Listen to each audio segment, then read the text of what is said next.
Inside the Birds is back. What's up, everybody? It is Geoff Mosher and Adam Caplan here for a special annual Inside the Birds NFC East Preview Series that we do each year. And when we do that, of course, we welcome our good friend Greg Cosell to help us break down each NFC East team.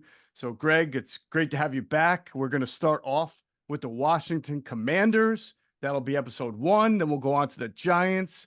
Then, of course, the Cowboys and then the Eagles as we complete our annual 4-part series. Always great to have you back. So tell us, you've been grinding the tape. Is that college and NFL, everything? Yeah, I have. I love this time of year because I don't have a deadline every single day. So I come in, I jump back and forth between watching college players, then watching, kind of give myself little NFL projects, and I think I've seen about 70 or 75 college players who'll likely be in next year's draft. I'm sure 90% of them will be. And then, whatever I feel like, whenever I wake up in the morning and feel like, hey, today I'm going to watch Dak Prescott. Today I'm going to watch Nico Collins. Today, whatever I feel like it, I just kind of do it. So it's been a lot of fun. That's awesome. That's great. Well, this series that we do every year now, I think this is 3 or 4 years running, is always a fan favorite, and we appreciate you hopping on and grinding some tape recently on the NFC East teams to help us out with this breakdown. Of course, this NFC East preview and this entire Inside the Birds podcast is presented by our friends at Ocean Casino Resort in Atlantic City. It is the exclusive Jersey Shore resort of Inside the Birds. Greg, one reason we wanted to begin with the Commanders and is because there's so much new. I think that there's more intrigue around them. I mean, you're talking about an organization here that is everything is a restart from ownership to general manager, head coach, coordinators, quarterback, players, staff. There are obviously some holdovers from a personnel standpoint we'll get into, but I always find that really intriguing. And Adam and I were discussing this the other day in a podcast, and I don't know if you agree or even care as an objective observer, but as an NFL fan, the NFC East, if you go back a couple decades, used to rule the land. I mean, between, it was the Eagles that were trying to catch, right? The Cowboys and the Redskins then and the Giants. And it just hasn't been that way. And it would be kind of nice, Adam and I were talking about, if the NFC East could get back to having more than just 2 teams involved in this race. Well, there's been a lot of changes in the NFC East, so I'm sure Washington in particular would like to feel that they're going to be one of those teams that are back in the mix. Sure.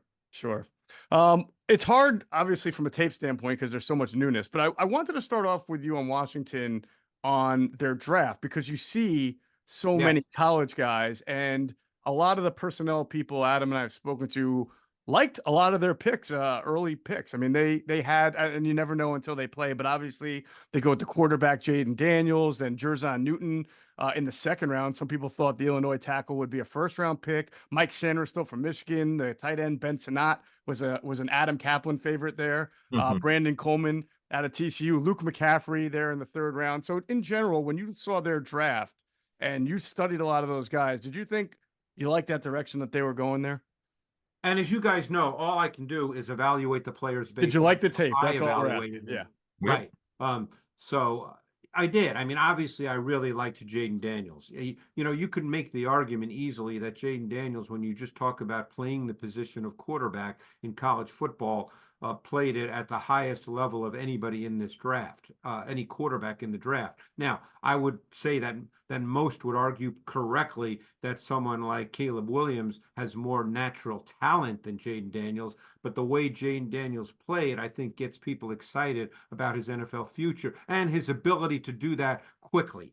We know he's going to be the starting quarterback. So obviously, this is an offense that would like to be able to run the ball because you never want to put a rookie quarterback, no matter how high you are on him and no matter what his traits might be, where you're feeling as if he's dropping back 35, 40 times a game by choice. They've got a particular kind of running back, too. They're all the same.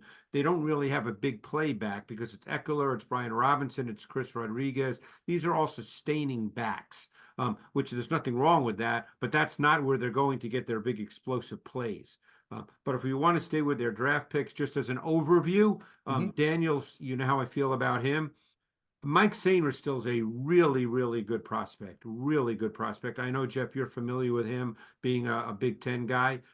He's going to be their nickel slot corner, and he's a really good player. He's a tempo setter. He reminded me very much of Mike Hilton, who's been a really good slot corner in this league for a long time. And I think Sainristil will step right in and start. Then you get Sanat was also a second round pick, and they did sign Zach Ertz. Hard to know exactly what he has left. But Sanat, to me, I like Sanat. I didn't love Sanat. Like, I didn't view Sanat as a number one tight end type player. I viewed him as kind of an H-back tight end who's going to be a solid player, but not really the number one receiving threat at the tight end position. We'll see. I could well be wrong. And then Brandon Coleman, I really like. I think they're gonna try him at left tackle, which he played predominantly in college. My sense, and the sense of others I spoke to, is that he's more suited to play guard, but because they're really lacking at the left tackle position, I think they'll give him a shot there. Greg, I want to start on offense, and because a guy that you're very familiar with is Kliff Kingsbury, whether he was calling plays in college or obviously in the NFL with the Yeah. Cardinals. What are your thoughts on his scheme? Obviously, you could throw in Caleb Williams from the tape last year. What are your thoughts on his scheme? Just going by your tape study over the years. Well, I think, Adam, it's a misnomer or a misconception to assume that he's just a spread guy. That's what he was when he came into the NFL. But when he was with Arizona, and I'm sure you guys remember, they did not have a plethora of quality wide receivers. They were actually better at the tight end position. So he ended up playing a lot more out of 12 personnel with 2 tight ends. So I think Kliff Kingsbury, no matter what one might think of him as a head coach, who knows, we were not out there, but as an offensive coach, I think he's willing to adapt to his personnel. And the big question they're going to have is who's going to be their number 3 wide receiver. They did draft Luke McCaffrey. Now, Luke McCaffrey has not played wide receiver for a long period of time. Ideally, would they like him to be their 3rd wide receiver? Yes. And there's a toughness that he showed watching his tape, his willingness to work the middle of the field when there were bodies around him and make tough, physical, contested catches. But we don't know the answer to that yet just because he doesn't have a lot of experience. So given that we mentioned Ben Sanat, they did sign Zach Ertz. For all we know, Adam, they could line up early on, try to run the football with 2 tight ends. He's shown that he's willing to do that based on the personnel at his disposal. Interesting. Yeah, so let's talk about that running game. It's an interesting one with Brian Robinson, and then you combine that with the addition of Austin Eckler. Do you see this as a 1st and 2nd down run game with Robinson, 3rd down pass catching back with Eckler? Does Chris Rodriguez fit it? Did I say that right? Is it Chris Rodriguez? Yes, it's Chris Chris Rodriguez. Yeah. Does he fit in? Because I saw him a little bit last year. I think he got a little bit of time and looked kind of like an interesting prospect. Yeah, they're all the same. They're all physical power type backs. Just another thought that hit me as you were mentioning the backs is Eckler's a really good receiver, and throughout his career, he's been able to detach from the formation and be a factor. Could we see personnel packages where Brian Robinson is the back in the backfield and Eckler is on the field at the same time and he's detached? Again, you're looking to see how the defense might react to something like that from a personnel and coverage standpoint. But basically, all these backs, including Eckler, are kind of inside grinders, and they're sustaining backs. Robinson, I like Brian Robinson. I think he's a little more than that, but we'll have to wait and see. He had some really good moments his first couple of years in the league. We'll see how he continues to develop. Rodriguez was a 6th round pick a year ago because there's no real explosiveness to his game. Again, he's a sustaining grinder. So that's what their backfield is at this moment, and that's what they have. And I imagine they'll play to it. As I said, they do not want Daniels to have to be a factor throwing the ball as much, but he's also a factor in the run game because now you get into all those run game elements, the zone reads, the RPOs. I'm sure they'll use him to try to get him on the perimeter with the quarterback sweeps. So Daniels factors into the run game as well, and then that dictates how defenses have to line up and play. Yeah, Greg, I thought it was a really good point you made, and just looking at this league as a whole and how coaches do it. You coach to the personnel you have. Yeah. Because if Kingsbury has 4 really good receivers, and we'll see about De'Ami Brown, who's in the final year of his deal, and how he fits in. Olamide Zaccheaus comes over from Philly, formerly of Atlanta. But if you don't feel great about your group, sometimes you have to play to your personnel. And you mentioned Ben Sinnott, John Bates is there, Monty Rogers. I know they really like, but he coming off a knee injury. Cole Turner's there; is pretty athletic. Yeah. We'll see. I had not thought. I forgot you told me this a couple of years ago that in Kingsbury's latter years with the Cardinals, he started going for more 12 personnel.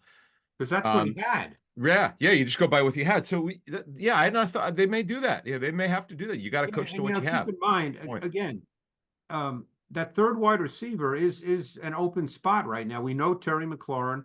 Dotson has not quite lived up to the billing. They are obviously hoping he can develop with a new coaching staff. As I said, they drafted Luke McCaffrey.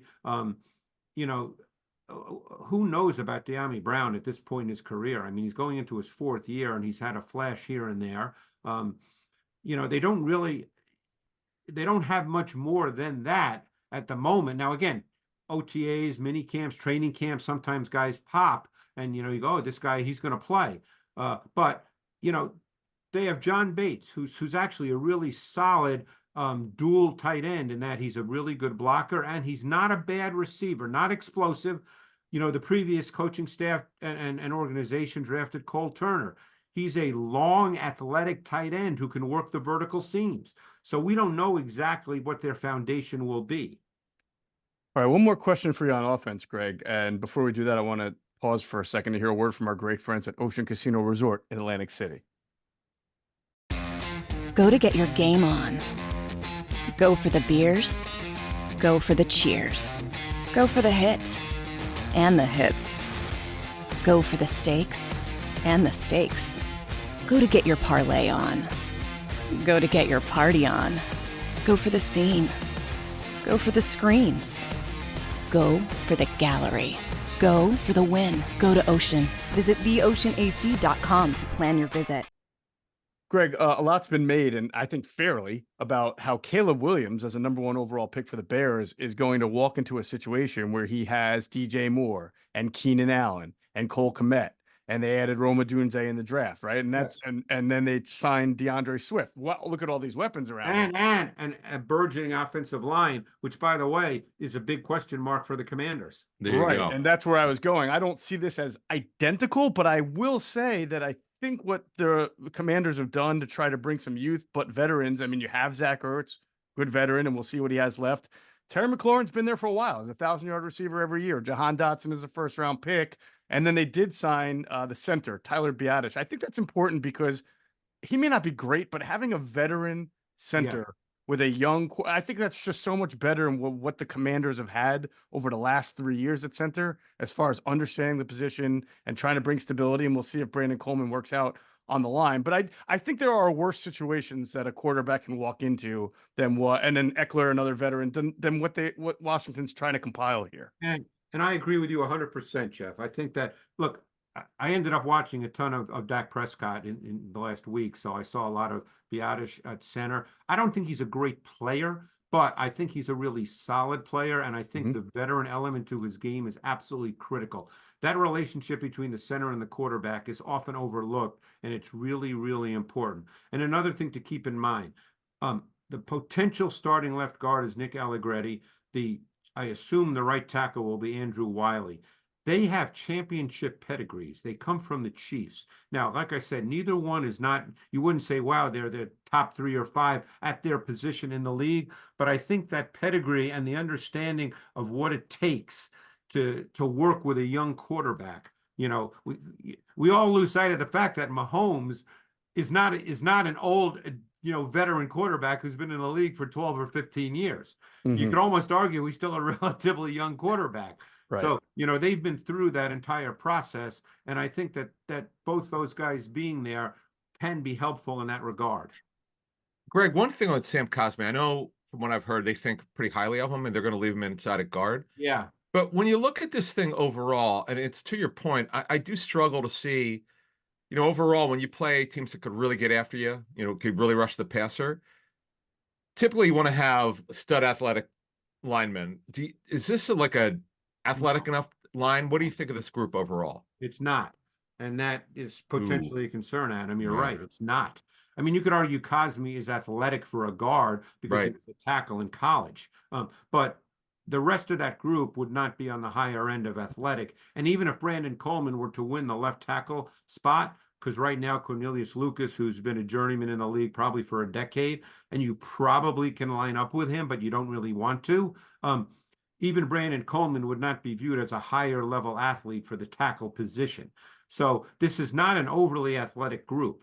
This is the area that, again, I don't know what happens through training camp, if there's someone else they can sign. Obviously, they're not signing an all-pro Hall of Famer, but they might sign others just for competition. But this is the group, as this organization goes forward with Adam Peters, with Dan Quinn, as they go forward, they're going to need to address the O-line. Yeah, it's kind of funny because that's sort of the same old song for the Washington franchise, and they did it this year, but it's still, you look at it and you're only going to go as far as your offensive line can take you. I think we can all admit, though, having watched them last year with Eric Bieniemy, even with the reputation that you said isn't always fair for Kliff Kingsbury, it feels like they want to achieve more balance than they had last year when they just came out throwing and throwing and throwing and I would throwing. agree with that. Yeah. Yeah. I mean, again, now, and I know we'll now step to the defense momentarily, but much of that also depends on your defense. Of Because course. obviously, if your defense can keep games together, then you can stay with the offense that you want to run, and you're not at the mercy of a defense, which was really problematic a year ago. Right. So let's talk about that defense because, as Adam knows, for a long time I was very, very high on the talent of the Wasps. This goes back to when they had Montez Sweat and they had Chase Young, and of course the two tackles that they have now in the middle, Payne and Allen. Jamin Davis they drafted in the first round. They had some corners I thought were going to be on the come up that they got early, but it just never took off, Greg, the way I thought it would be. But from a personnel standpoint, how do you see this defense based on some of the additions, some of the losses? Strong, weak? Well, let's take it, sort of by unit. I think they could be a good front group, including the linebacker position. I think there's some really solid players there. Payne and Allen are obviously still there. Quinn brought in, Armstrong from Dallas, Fowler from Dallas. Cleveland Farrell actually had a very good year with the 49ers. He's borne the burden his entire career of being the fourth pick in the draft when he shouldn't have been, which is not his fault. But of course, he's developed into a really solid player, not a pass rusher in a strict sense, but for the Niners a year ago, he was a foundation piece of that defensive line because he's really, really good against the run, and he's just a solid football player. And obviously they drafted Johnny Newton in the second round. He's been battling injuries. We'll see if he's ready to play. They still have Fedarian Mathis, who I thought was a really good prospect coming out of Alabama 2 years ago, a second-round pick. So this front group should be solid. Then you get to the linebacker position. Two new guys. And, Bobby Wagner still played at a higher level for Seattle a year ago. I guess everybody's waiting for him to not be very good, but he's been good. And then one of my favorite players on tape for a number of years has been Frankie Louvu. I think that was a really overlooked, under-the-radar signing, and I think he's a really, really good player. So, this front group, Geoff, should be really good.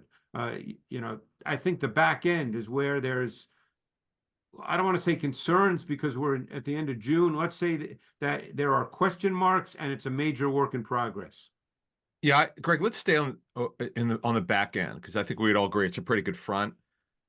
The outside corner group, St. Juste, who's in the final year of his deal. Yep. When Mike Davis comes over, he's a veteran who he just did not play as well. It might have been scheme related. There's just some problems with the Chargers defense, as I understand it. Emmanuel Forbes, who got benched. Now, Quan Martin really should. Now, you talk about Sanders still being their nickel. We'll see what they do with him because he'd be more of a nickel. So, how do you see this group based on your tape study? Who's even a number one corner there? Well, it would have to be St. Juste at this point. Okay.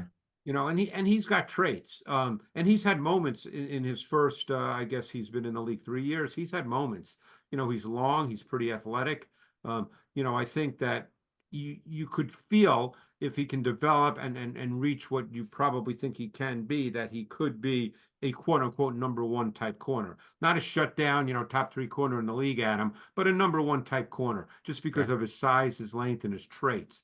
The big question here, because of what Dan Quinn did in Dallas, is what will his defense look like from a personnel standpoint? Don't forget, in Dallas, they played a ton of big nickel with three safeties. And they do have three safeties that they can play because they signed Jeremy Chin. Derek Forrest has developed into a pretty nice player. And Quan Martin was a second-round pick a year ago out of Illinois.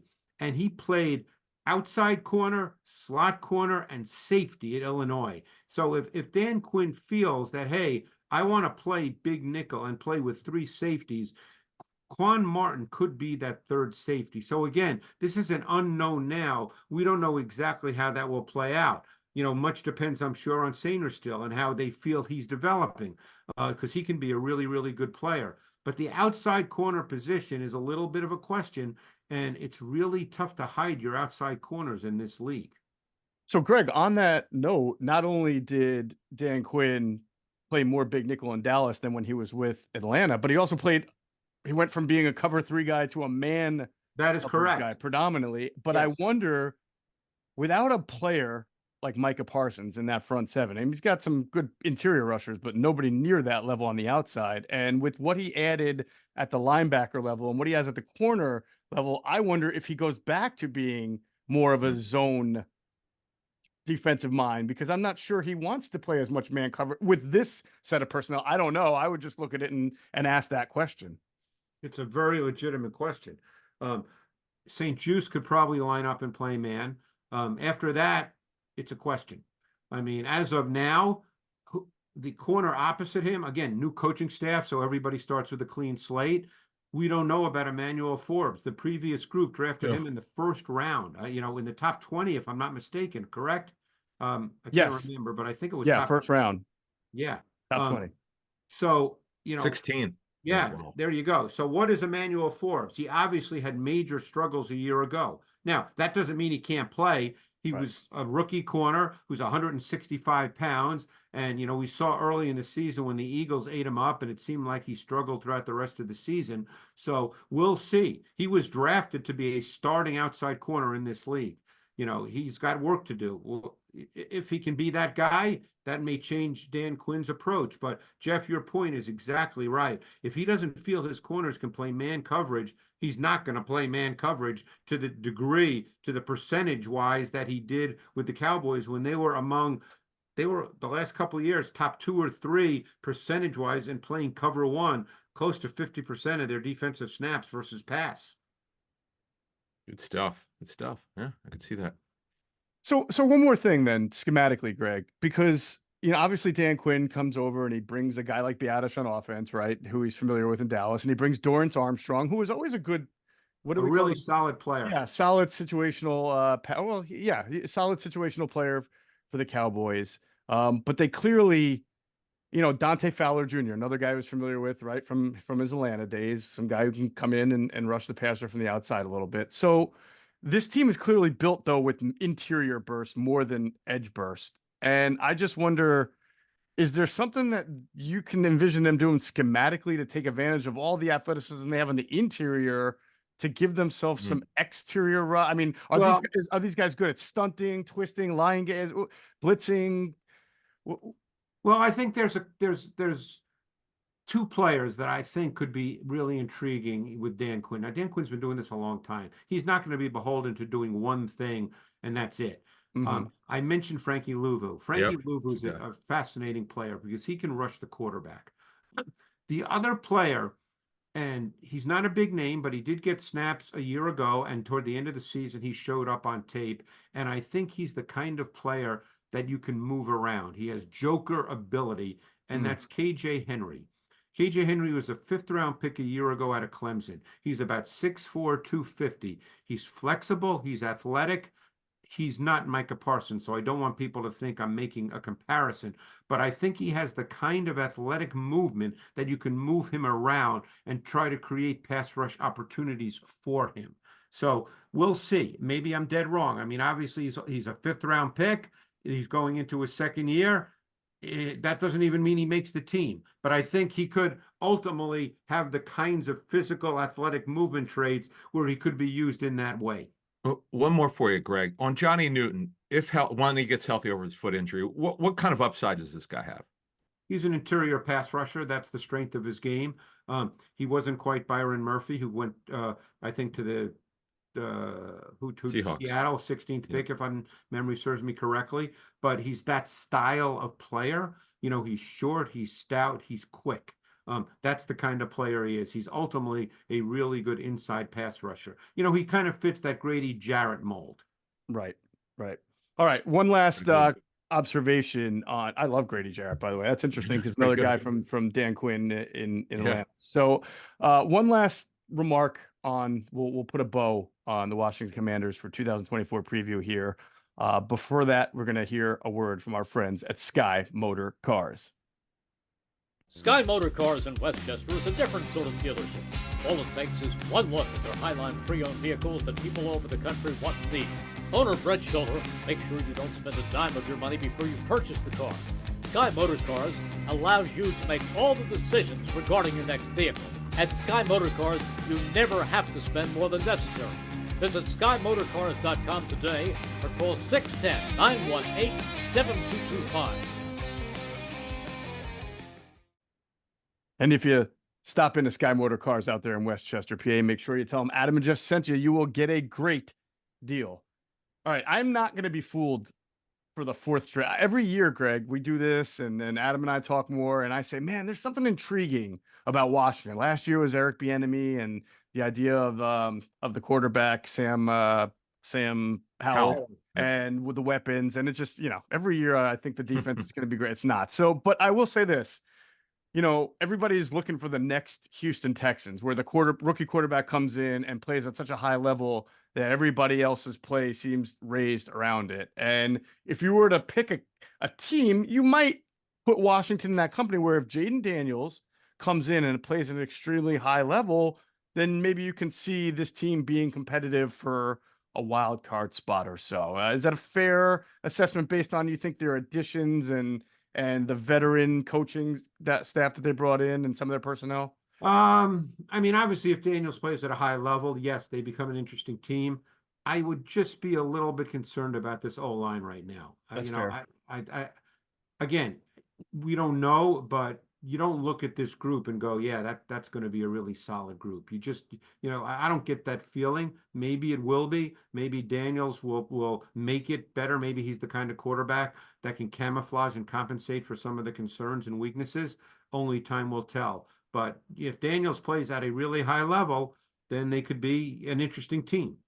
Yeah, Adam, the O-line point is really good. I think lost in the Houston Texans conversation about Stroud is the fact that they had Laramie Tunsil at left tackle. They had the kid they drafted out of Penn State to play center. Wound up really well for them. Scruggs. Well. Juice, yeah, which is surprising. He played really well for them. Yeah. And they had a couple other linemen who played well enough for them to be functional there. So with Washington, you got to squint to see all that coming together the same way. Exactly. It's really hard. It's just hard. And that stuff, that's why I brought up with Greg, because over time, you got to have talent on the offensive line. You can mask it, you can camouflage it. Like I give Green Bay all the credit in the world. They've done a great job of developing that line, not a bunch of stars, a bunch of studs. That's sort of like an outlier.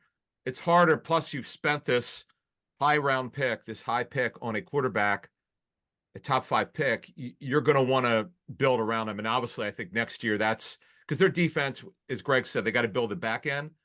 Next year, it's got to be all about the quarterback and protecting him. There you go. Very fair statement, Adam. You're 100% right. Tough to draft a quarterback with the second pick in a draft and not feel you have an offensive line. 100%. All right, that closes the book on the 2024 Inside the Birds preview of the Washington Commanders for the NFC East. Up next will be the New York Giants, and all three of us will be back to preview Big Blue. That's going to do it for this episode of Inside the Birds, the leading podcast in Eagles Intel. And as always, we thank you for flying with us inside the Birds. Be sure to check out our friends at PHLSportsNation.com. They're enhancing the fans' experience with their coverage of all Philadelphia sports teams. For the fan, by the fan is their motto. So make sure you check him out at phlsportsnation.com and on Twitter at PHL Sports Nation.